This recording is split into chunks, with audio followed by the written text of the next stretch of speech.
Born in London, Grime has had a real big influence on this beautiful, diverse and ever-changing city. As lovers of Grime, we wanted to put a spotlight on the genre, looking back at some, but not all, of its finest moments.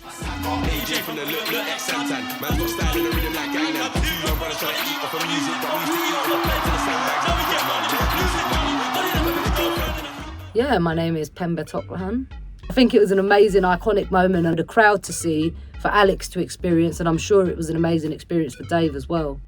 To just have that opportunity, like to go on a massive stage like that, to be around an iconic person like Dave, who's also quite young, who's paving the way for a lot of people. It was just a really memorable moment. I think it's something that will always live on. It's one of those things that just don't die. It's iconic, especially if you're a Londoner. Like, Grime is true to our heart.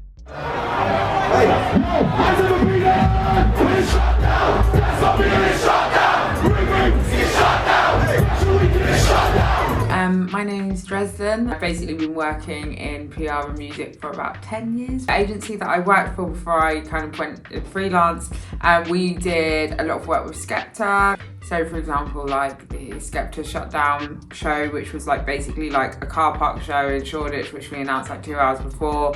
We were kind of responsible for putting together all of that stuff, which was crazy to be a part of. What was it like doing that? You said that it was announced 2 hours before, so was that something that was quite spontaneous even in the plan? Yeah, something to do with Red Bull at the time, and I think they had, it was just something that they wanted to do as like a spontaneous marketing thing. I told them it's a shutdown party and we're going on until they shut it down.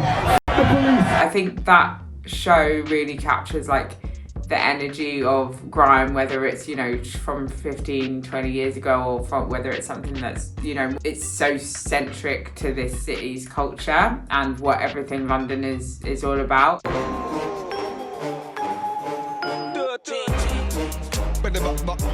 I must confess, this place ain't blessed. This place is a mess. I feel like Grime nowadays is up and coming. Obviously, like, you've seen it in the DWE, IKEA advert. If you've seen it before, like, I'm gonna switch it a little bit, like Audi and the Carrot.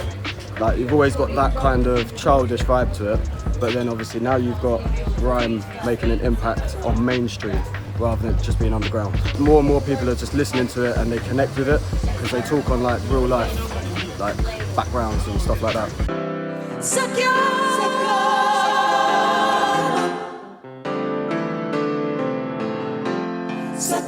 Suck your mom, yeah, I said it, suck your mom. Suck your mother and die. My earliest memories of Kano really was looking at him and thinking, this guy is Nas level.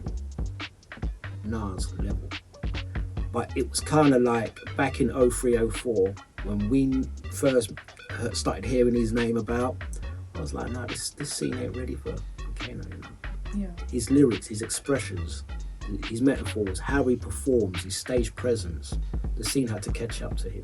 See what he done there? Kano could have done that. Kane could have done that 20 years ago, you know? Help me out, please. We're gonna take this to church, and we're gonna give God all the glory right now. We're giving God all the glory right now. Let's go, man.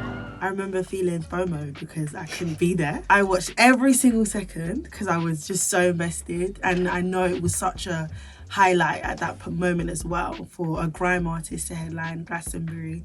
So yeah, I remember feeling excited. Did you expect an artist like Stormzy to be headlining that year? Like, was it a shock to you when you found out? It wasn't a shock. I mean, he'd been giving us bangers for a long time. As a person of like who believes in Christ and things like that, I think even seeing like I believe a lot of the people in the crowd were like unbelievers, but even seeing them kind of enjoy that song, I think that was like crazy.